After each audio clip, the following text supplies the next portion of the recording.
讲到飞弹，会互人想到北韩。北韩领导人金正恩最近是有够无闲，一直强调讲爱大规模生产武器了后呢，连续视察主要的军事工厂，更加亲身到这个丰台卡诺受灾区去勘灾。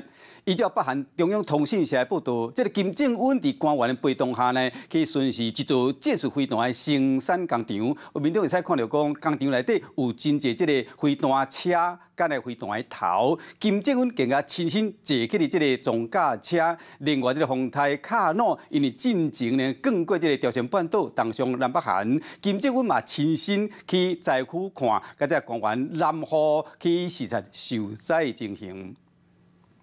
Hello， 我是郑雅芳。想要抢先掌握最及时的新闻资讯吗？赶快订阅、按赞、开启小铃铛，锁定华视新闻 YouTube 频道。